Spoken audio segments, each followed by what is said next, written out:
Okay, super short hair. Haircut. They took like 5 inches, I think. I like it. What are we going to talk about tonight? Let's talk about why you should stand up for yourself. I'm a little bit cold, so if you hear a whining in the background, that's the heater running right next to me, next to my leg.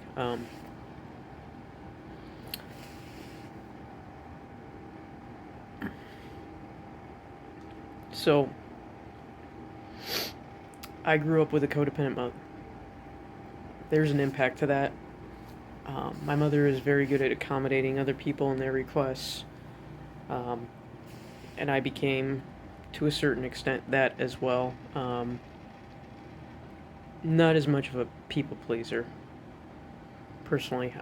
It's just in the minute I have a hard time saying no, and obligation. Obligation is a big motivating factor. Duty, those sorts of things. I transitioned last year, no, earlier this year, into a different job, a lateral transfer. So, real rough time, real difficult. I was doing my old job, I was doing my new job. The people who were assigned to mentor me in my new job were not the best of people, and I knew that coming in. Um, Different personalities, but also somebody who takes advantage and has gotten to the top through self promotion. Not really like the tippy top. Um, just gotten to a level where, they have a little more authority, as you would perceive, just by virtue of being there. So it was very difficult for me.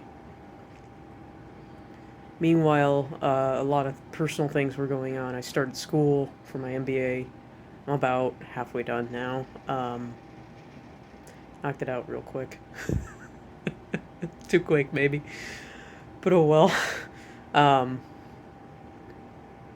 had to set up with project management as well. I'm sorry, I just ate some pancakes with berries in them, so I have berries in my teeth, and I was drinking a beer, which all of this stuff, it was kind of a hard day. So, cheers. Um, anyway, so there came a certain point where I was like, if this is what it's gonna be like forever, I don't want to do this anymore. I'm doing about like four people's jobs. My coworker, who I worked with quite a bit at the time and was training to do some of my responsibilities, she had like broken her foot or something like that. So doing a lot of double duty because she couldn't be on site.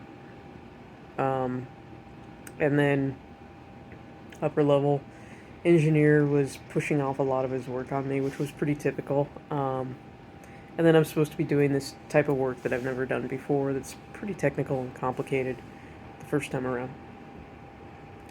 So I kind of just I pushed through it, and I was in a bad place, and I started looking for another job. I didn't really care. My rationale for that is I've looked for other jobs when I've still been vested at a company, and they really don't have a problem with buying you out. If somebody really wants you, and pay attention to this, if you're in a shitty job, they will pay you whatever it takes to get you out of that hole if they really want you. If you have such a skill that they want and need, they will take you. So don't feel like you're stuck.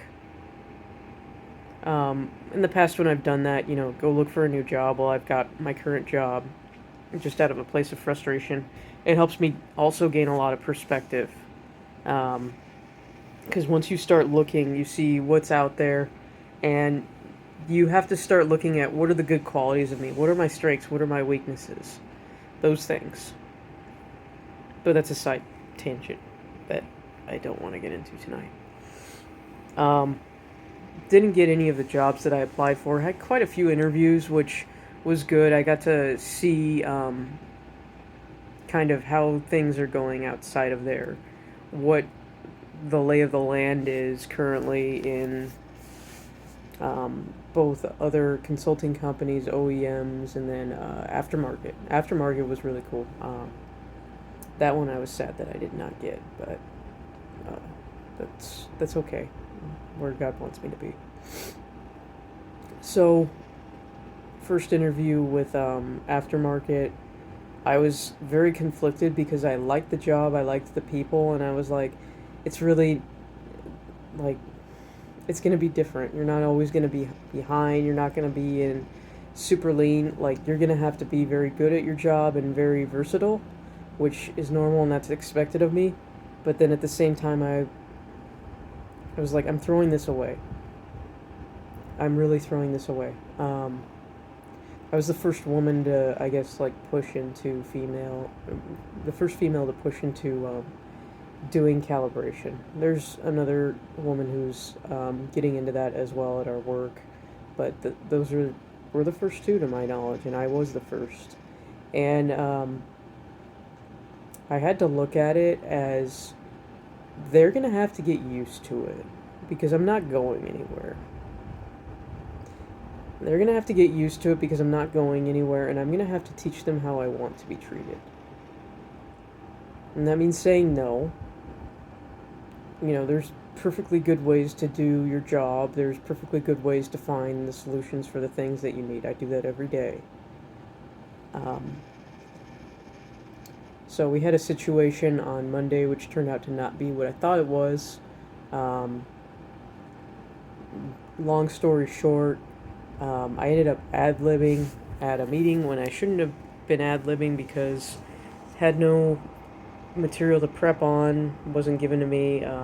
Turned out last minute that the host had decided that we were going to go through that material, which was from the previous week, on a project that I'm not on because I was asked to cover for somebody else.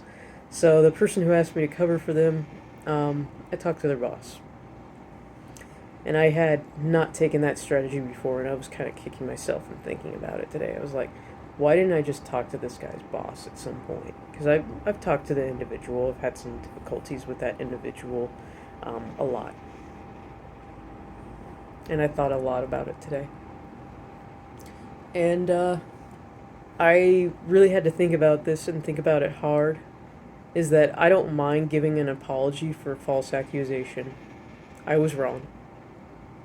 I was wrong. I was operating off of incomplete data. I'm sorry.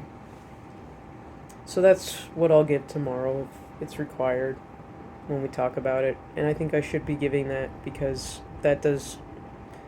It might not mean anything to them, but to me it means everything because that's how I would want to be treated. If somebody thought I had done something and I hadn't done it and they got upset with me and, you know, if the role had been reversed, I would want to be receiving that apology. Oh, you falsely accused me. So it's about owning it, I think. So I had this really interesting article I was reading on leadership today as I was thinking about these things and meditating about them. And it's about level 5 leadership, which is like the good to great leader, the atypical, the leader that creates a legacy is the best way of putting it. The one who creates, you know, exceptional outcomes in the organization. They create a cultural change that lives on after them. And they talked about several leaders that were atypical and achieved that, and several leaders who were atypical but were too egotistical and did not achieve that. And there were some things in there that I was like, yeah, I need to put these up. I need to do some work on myself with these things. One of them is about when things don't go well. And they said there's the window and the mirror. So a good level 5 leader the exceptional leader who creates a lasting change, creates a different environment. Um, they look out the window when they want to give credit, so they give it to everybody around them. And when they want to assign responsibility or blame for things not going their way, they look in the mirror. Now, for the egotistical leader that never makes it to level 5, it's the opposite. The Lee Iacocca. Those types of guys. I will be the chairman of Chrysler until I die. Even after they removed him and he's like, nope, I'm coming back and taking over the company. It's mine. Yeah. Let it go, bro. You had your time. Phenomenally talented. But man, like, if you've read anything about Iacocca, like, he tried to merge Ferrari into Chrysler. Like, all sorts of weird stuff. I mean, great visionary, but just, huge ego. Especially with some of the other executives. Like, go read Bob Lutz's book. He said, the person who will be chairman can be anybody but Bob Lutz. Oh, man. Bob Lutz was very talented. I haven't met him. I haven't read too much about him, but he did a pretty good job with GM. So, maybe you should have thought about that twice, Lee, before you discarded him as your protege or your successor. So, I don't know. Now to put the Christian slant on it, this morning, as I was journaling and meditating, somebody popped into my head who did quite a bit of hurt to me. Financially, personally, with other things at my house.